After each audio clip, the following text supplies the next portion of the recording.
In the near future, a massive war wipes out the world. Earth's now a dead wasteland called the Lost Lands, and the last of humanity lives in one city. This city's ruled by a guy called the Overlord, and the church handles the rules and order. One day, a woman named Gray is about to be hanged for being a witch. The enforcer's there, using her as a warning for anyone who goes against the church. But after the enforcer leaves, Gray uses magic to mess with a soldier's head, making him think he's the one being hanged. Panicking, he shoots the rope to save himself, actually freeing Gray. He then thinks she's right beside him and shoots again, accidentally killing another soldier. Once the enforcer hears about this, she kills the soldier and starts hunting Gray. While the soldiers search, Gray hides in the shadows and silently takes them out one by one until only the enforcer is left. She corners her with a knife. The enforcer tells her to get it over with, but Gray decides to hang her instead. As Gray walks away, the crowd silently moves aside, calling her the witch that will not hang. Meanwhile, a man named Boyce is riding alone when he senses an ambush near a tunnel. He calls it out, and a group of men pop out. One tries to grab Boyce's gun but gets killed by the two-headed snake wrapped around it. Boyce summons more guns with a flick of his hands and takes them all out fast. He then picks up his snake and rides on. Back to Gray, she finds shelter in a tower and leaves money for a blind woman there. The woman recognizes her by her kindness. Soon after, the queen and a man named Gray Alys, captain of the Overwatch, show up. The queen wants to buy the ability to shapeshift into a wolf and offers expensive jewelry in return. Gray accepts. She never turns anyone down, and says she'll hire a hunter to kill a shapeshifter and take its power. The queen has until the next full moon, just 6 days away. Gray Alys also wants to make a deal. He asks Gray to make the queen fail, claiming he's trying to protect her from losing herself to power. Gray doesn't buy it. She thinks he's just jealous, but still takes his timepiece as payment. She then casts a spell to scan the Lost Lands and sees a group of men trying to fight a massive wolf.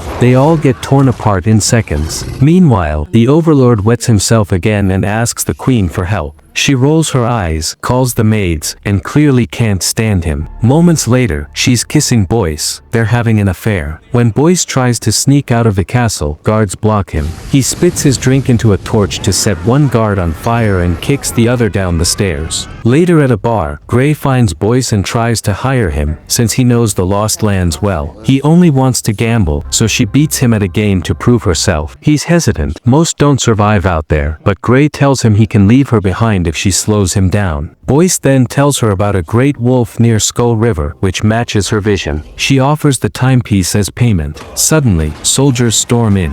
One shoots from the balcony, but Boyce throws his snake at him. It kills the guy instantly. The snake jumps to another soldier, and his buddy cuts off his arm to stop it. The enforcer shows up and kills the snake with a knife, but by the time she turns, Gray and Boyce are gone. At the church, the patriarch preaches about punishing witches and heretics, but the people pass around a rebel note in secret. He later learns about the note and realizes Gray has become a symbol of the resistance. The enforcer tortures the blind woman until she admits the queen and Gray Alys visited Gray. The patriarch orders the enforcer to find Gray, make her confess she's manipulating leaders, and then hang her. Out in the Lost Lands, Gray and Boyce camp for the night. Boyce searches for a new snake but doesn't find one he likes. When he approaches Gray with a blade, she stops him, until she realizes he was just killing a scorpion about to sting her. The next day, they reach a trading post run by Mara and Ross, Boyce's old friends. Mara kisses Boyce and they catch up. Gray explains her deadline, so Boyce says they'll take a dangerous shortcut. That night, Mara and Boyce hook up, knowing they only see each other once a year. The next morning, Boyce tells her goodbye and warns Gray that these two are the only friends they have in the Lost Lands. Gray notices a beast skeleton in a cage before they leave. Meanwhile, the enforcer heads out with soldiers on a train. The queen is mad that the patriarch sent troops without telling her. He hints that he suspects her betrayal, but she denies everything. Later, he secretly tells the enforcer to hurry. If they capture Gray and the queen turns out to be a traitor, and if the Overlord dies, he can take full control. Soon,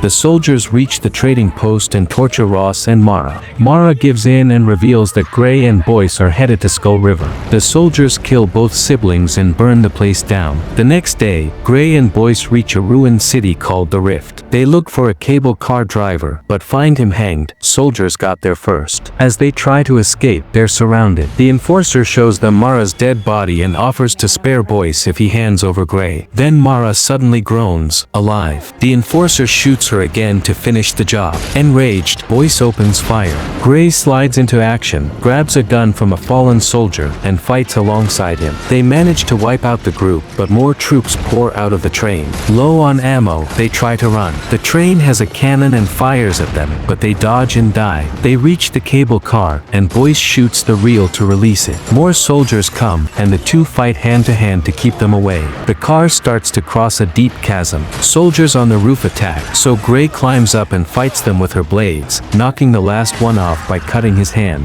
Inside, Boyce fights more soldiers. The enforcer orders her men to cut the cables. The car tilts. Gray holds on with her blades while Boyce smashes a window and throws out a soldier. The enforcer cuts the last cable. The car crashes, but Gray and Boyce climb out just in time. The enforcer shoots and hits Boyce, but Gray distracts her with magic so they can escape. That night, Boyce removes the bullet and Gray stitches him up. He vows revenge. They watch the sky, full of lightning in strange colors. The next day, the queen finds out she's pregnant. It's Boyce's baby, but she pretends it's the Overlord's. Now that she has an heir, she kills the Overlord with a pillow. Gray and Boyce reach Shadow's Bane, a place full of demons at night. They hear the train and have to stay. They hide in a tower and spill gas everywhere. When darkness falls, demons show up. Boyce lights the gas, trapping them in fire. But more demons come and use a metal plank to cross. Boyce shoots another gas can to stop them.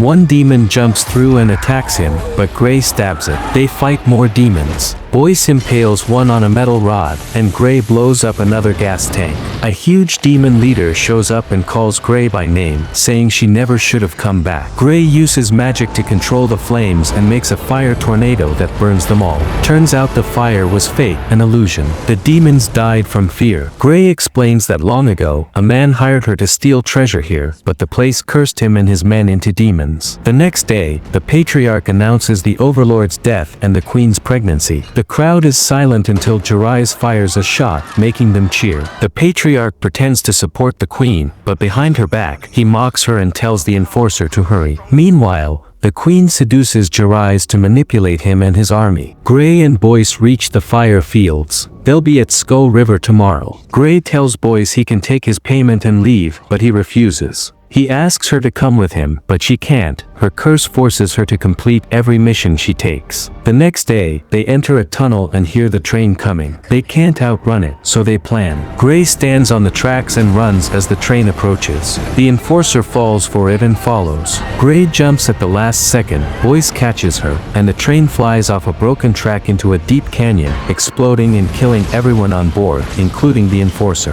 When the Patriarch learns about this, he tries to assemble his guard to take the throne by force. However, Gray and his army suddenly surround him to kill and his remaining soldiers, leaving the Queen as the only leader in the city. Afterward, Gray and the Queen celebrate by getting naughty. The next day, Gray and Boyce arrive at the Skull River, an area covered in the bones of the wolf's victims. They search an old building and find signs someone is living there, but not a person in sight. Boyce tells Gray they should go back, but Gray wants to finish her mission. When night falls, Gray covers her fingers with silver claws and heads outside. Boyce again tries to stop her, but it's too late. The full moon is out and causing him to transform. It turns out he was the shapeshifter all along, and Gray thinks he agreed to guide her to bring her here and kill her. Boyce's body grows in size and his clothes are destroyed as he finishes becoming a huge wolf. Gray throws the timepiece at him before she starts fighting him with the silver claws, but Boyce is clearly stronger and easily throws her around.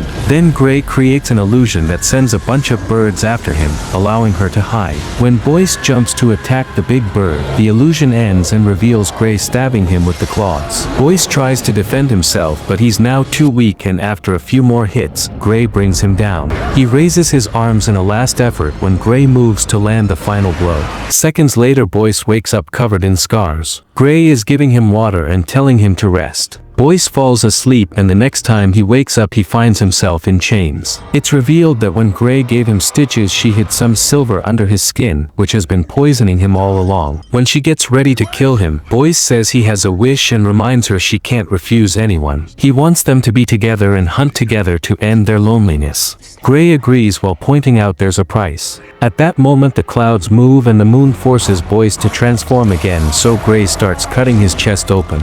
The next morning Gray drops the timepiece on Boyce's grave and leaves with his pelt. When she enters the city, the slaves chant her name and some guards try to calm them down to no avail. Soon the church's giant cross is brought down by the rebels. Gray gives the pelt to Gray with instructions for the queen to gain its power. When Gray points out she failed his mission, Gray explains she's killed the queen's lover and now Gray can have her, which is his real wish. Later the queen has a breakdown when she realizes the skin belongs to a dead Boyce. Her goal had always been to become a beast to be with him, but Gray points out Boyce corrupted her. The queen realizes he's betrayed her and takes a hairpin to stab Gray in the neck, killing him. The rebels use this chance to burst into the castle and kill all the guards, whose bullets can't do anything against such a huge amount of people. When the sun rises, it burns the pelt until there's nothing but ashes. At the same time Boyce's grave starts shaking. Sometime later a revived Boyce finds Gray with the intention to kill her, however Gray confesses she's always known he was the queen's lover. She planned everything so the rebels could finally defeat their oppressors and Boyce would survive in the end. Boyce tries to shoot anyway but his gun fails,